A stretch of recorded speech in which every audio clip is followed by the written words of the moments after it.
Spoiler warning for the anime mentioned in the title. Now enjoy the video. Hajimete No Gal has to be one of the more interesting anime that I've seen as of lately. See, it's not really like your typical harem anime, not like High School DxD or To Love Ru or anything like that. Now you're probably wondering why I bought the DVD version of it when I could have just used one of the trillions of streaming services available in the year 2025. Well, you see, if I got a Crunchyroll subscription, it would censor my anime, and I am deeply offended by that on principle. I'm not some 5-year-old, I'm a grown-ass man. I don't know why a 5-year-old would be compelled to watch this kind of anime to begin with, but I digress. How did the order go? Well, I got it off eBay because I couldn't find this stuff on Amazon, and I gotta be honest, I wasn't very impressed with how the order process went. The distributor made no endeavors to keep in touch and tell me how the process was going. I didn't know when it got to my state. I didn't know when it left the country that it was being sold from. I didn't know anything. And quite frankly, I was surprised when it came. Because later on, I also ordered something else from eBay. My childhood game Bakugan, because I wanted to relive some nostalgia. And they were actually really communicative about the order process. It didn't even feel like I was buying something pre-owned. That's how professional they were. A heavy contrast to this guy right here. I was frankly surprised when it came alongside Bakugan. So if you are going to order this on eBay, which is sort of the only place you can get it from, I don't know if they'll have it in stock by the time you make that choice, but just be prepared because they will not update you compared to most vendors. Anyways, let's get into the storyline. We start off with the most pathetic display of asking a girl out ever with our protagonist, Junichi. He is your average guy, high school virgin, black hair, kind of meek, kind of awkward. This is not a protagonist that was meant to stand out or be cool or anything like that. He was made to be relatable to a painful extent. These are issues I struggled with in high school that I imagine a lot of us have. And because he is made to be relatable to a cringy extent, it helps to further drive home the grounded narrative of this high school drama, which is basically what it is. There is a lot of social commentary about the human need for intimate desire, and a lot of jokes about all the nasty stuff that you and I are into, or might be into at the very least. Stuff like NTR, lollies, maid cafes, otakus, all the crazy stuff, you know. And some of the jokes are pretty funny, I'll be honest. Others, they're just sort of hit or miss. It's not like this is a master comedy. Throughout the series, we will have our main cast and our side cast. The main cast is basically all the hot girls, and the side cast is Junichi's little virgin buddies. And Junichi's little virgin buddies, I bet they make some guys feel ashamed when they look in the mirror, because these guys, if Junichi is relatable in all the wrong ways, these guys are relatable in all these super wrong ways. All except for Minoru. I really hope you don't relate to this guy.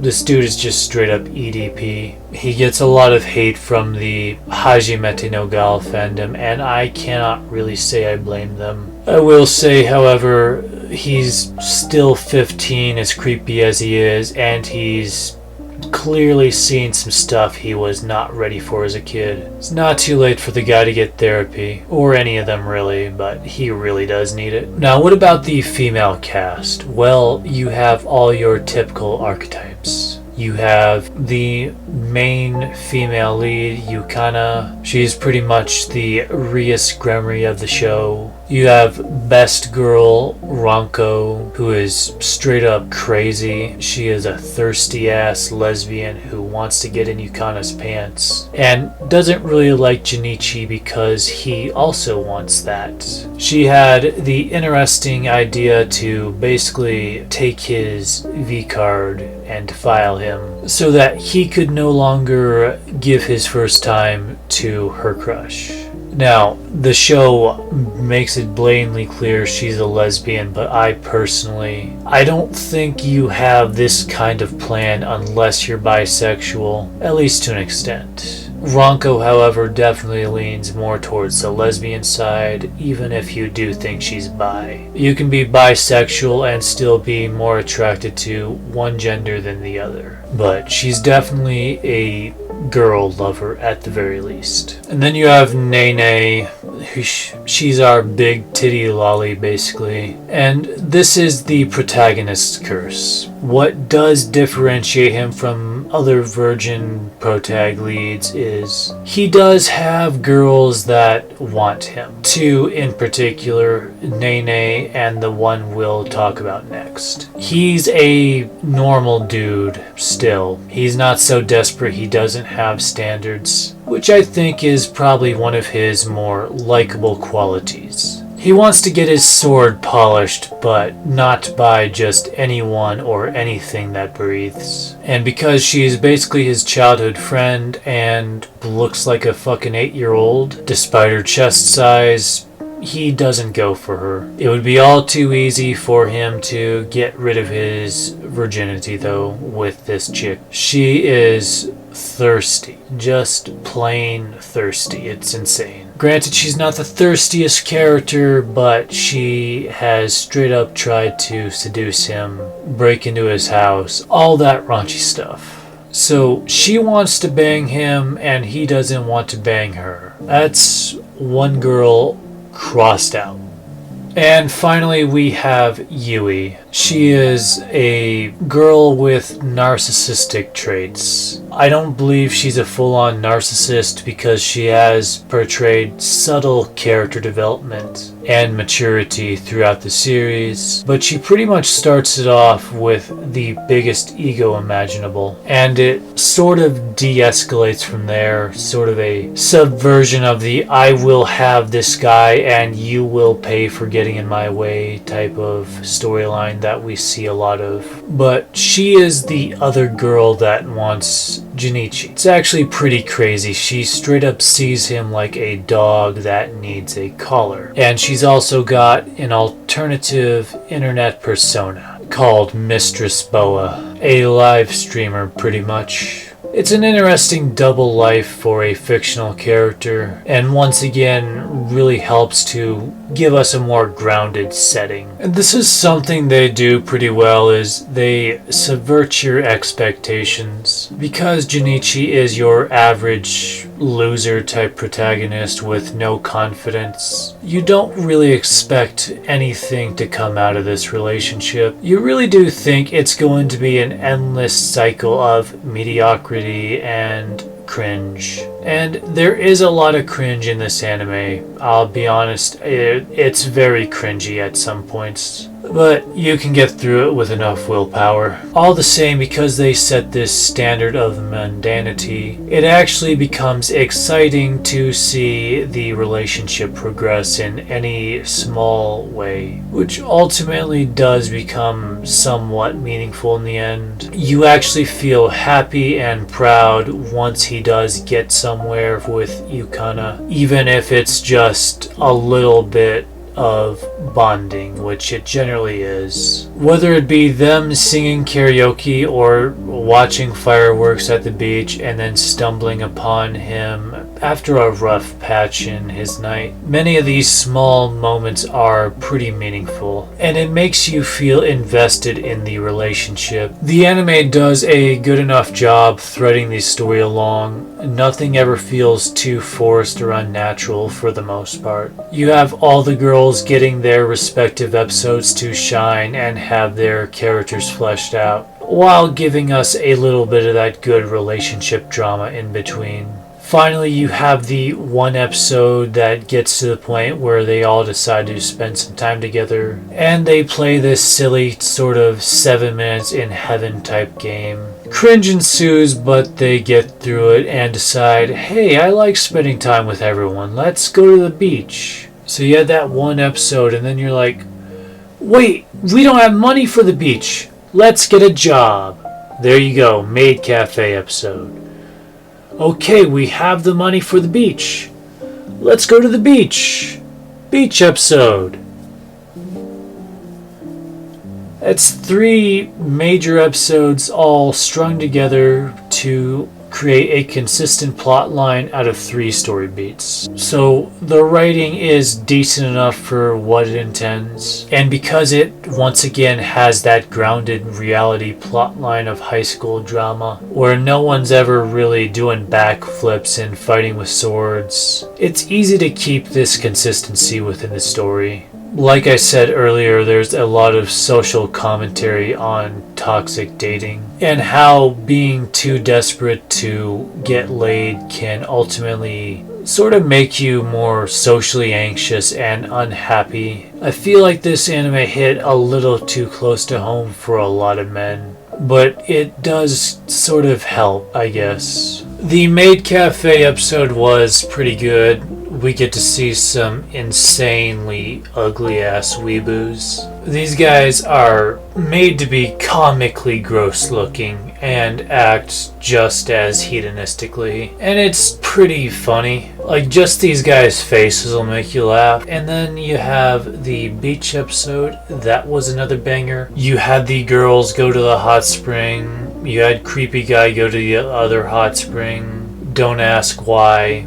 You don't want to know. If you watch the anime, you'll be pretty unnerved by this dude every time he's on screen. But the narrative doesn't endorse his actions, so, you know, whatever. I do think he alone deserves his own trigger warning, though. And as the girls are in the hot spring, the other 2 guys, Junichi's other friends, that aren't quite as weird, but they're pretty weird. At this point, let's just say they're pretty weird. Yeah, they want some of that action. They want to see some of that you know what. So they decide to pretty much go through the harsh jungle, traverse torturous settings, all in the name of a little peeping tomfoolery. And they bring Junichi along. They convince him to come. They set up this whole narrative that the innkeeper is this dangerous guy and he's protecting the girls'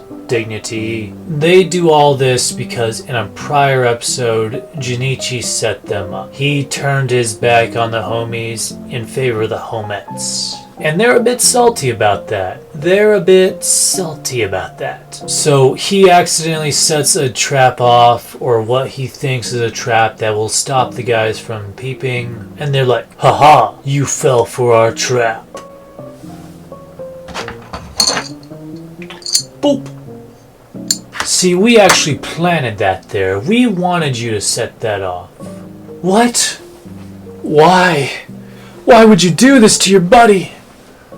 Oh, how can you be our buddy after what you've done? I like you, Junichi, but you a rat. We can't have rats on our tail. So they're shooting at him with their, I don't even know if these are BB guns or real guns or whatever. But they drive Junichi out and he falls down a cliff, and this is where we get some of that fourth wall breaking humor. He'll be fine. He's the protagonist and we still got like 2 episodes left. And the fourth wall humor, it is actually something that persists throughout the anime. At the end of each episode, they even talk about the manga and how things are different in the anime. In fact, you actually learn that Junichi's friends didn't even have names in the manga, so they really got a pretty big glow up in the adaptation. These are all things I find pretty interesting. Now let's wrap this video up by talking about what every good anime needs. The main antagonist.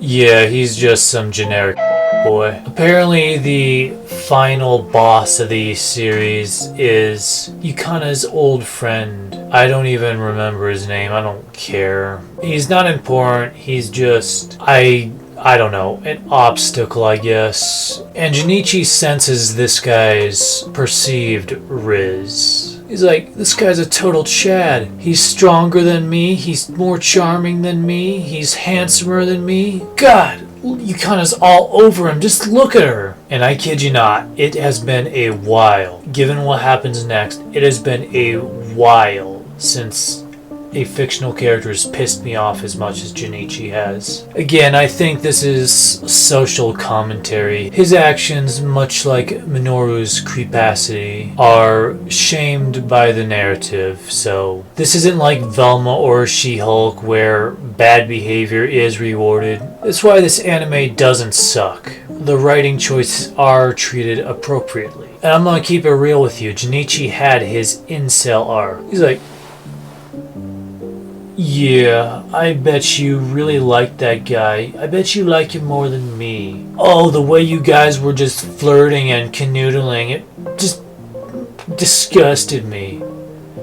Just all this jealous, insecure jargon, it was so pitiful. And it rightfully disgusted Yukana. Junichi was literally fighting demons and creating his own enemies. When you express needless jealousy like this, you are basically telling somebody, well fine, you see all this great stuff in them. Maybe you're right, maybe he is better than you. You just end up creating the very thing you hate the most. If anything, he pushed her closer to the other guy. The one that wants to dump his load in the washing machine, pretty much. Yeah, it's very hard to describe this guy's intentions without sounding too gross for the sake of YouTube, you know.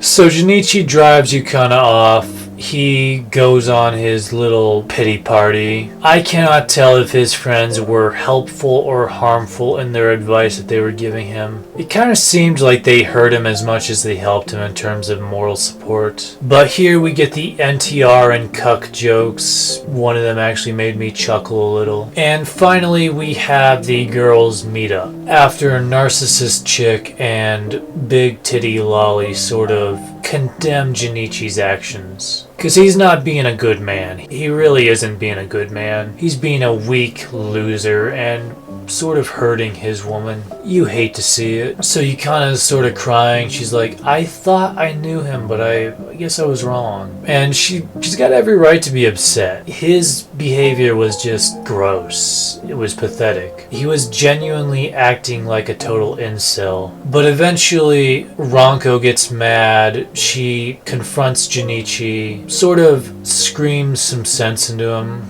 And this is a good thing about Ranko. She doesn't like Junichi. She really does want Yukana to herself. But she's a genuinely good friend too because she does value Yukana's happiness. So any quarrel they might have had, they put a pin in it. And here we get the other guy and his other homies conveniently walk in. And they are saying all this gross frat boy stuff. I cannot tell you any of it. Not because I'm a prude, but because it could easily get me demonetized. Not that I'm monetized, but if I show this kind of stuff, I'll never be monetized. And speaking of which, help me get there.